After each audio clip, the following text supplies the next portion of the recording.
She Was Pretty tells the story of Kim Hye-jin, who was beautiful and popular as a child, but she becomes unpopular and unattractive when she grows up. Sung-joon was an unattractive boy with low self-esteem, but grows up as a handsome and successful editor. The two were childhood first loves who decide to meet again as adults. But Sung-joon was unable to recognize Hye-jin. Embarrassed by how she looks, she asks her best friend Min-ha-ri to pretend to be her for a one-time meeting with Sung-joon. But things get complicated when Hye-jin starts working at the same company as Sung-joon and has to pretend she doesn't know him. Sung-joon is rude and insensitive to Hye-jin at work. He doesn't know who she is, and all he sees is a clumsy and dysfunctional annoyance. Sung-joon also runs into Ha-ri again, and she ends up continuing to pretend to be Hye-jin. But it becomes difficult for her when she starts to unwillingly develop feelings for Sung-joon, and confesses that she wants to be his girlfriend. Meanwhile, Sung-joon slowly warms up to Hye-jin and spends more time getting to know her. It gets harder for him to ignore the little doubts that crop up whenever she reminds him of his childhood friend. His conflicted feelings aren't making his life any easier, and he ends up firing Hye-jin over someone else's mistake. After learning about his error, he apologizes for his behavior and asks her to rejoin the company. Before rejoining, Hye-jin gets a professional makeover and shocks everyone with her new polished appearance. Ha-ri is making herself sick from stress. She clearly hasn't eaten or slept in days. This is all because she can't bring herself to tell Sung-joon the truth. She decides to write it down in a letter to Sung-joon. Hye-jin is assigned an article. She takes an unsafe car for an interview.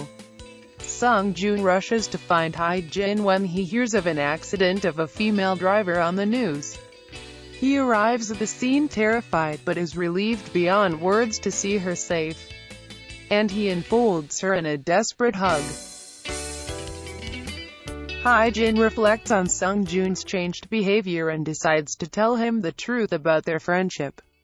When she follows him, she is shocked to see him approaching Ha-ri, calling her by Hye-jin's name. Feeling betrayed, Hye-jin leaves. Sung-joon feels guilty towards Ha-ri for not being true with her. She fails to give Sung-joon the letter. Later at home, instead of confronting Ha-ri about what she saw, Hye-jin decides to trust her and to come to her in her own time. Next day, Sung-joon makes several attempts to discuss his feelings with Hye-jin, but she is too nervous and escapes every time. Until at night when she bumps into him at his building. He invites her for tea where he finally admits how he began to like spending time with her. But caring about her made him feel like a bad person, so he tried to dislike her. But after last night, he can't deny it anymore, and acknowledges that something about her shakes him up. Sung-joon reaches Ha-ri's workplace earlier than planned. He sees her photo on a plaque with her real name. He confronts her and shows no interest in her explanation. All he wants to know is who is the real Kim Hye-jin. He walks away without a second thought, leaving Ha-ri crying. Sung-joon calls Hye-jin, and starts to cry as he says he missed her. He asks her to meet him. She runs to the crossroad to see him, where he pulls her around by the arm and happy tears roll out as he finally knows who she really is. He takes her face in his hands and examines her closely, and finally recognizes his childhood friend, his first love.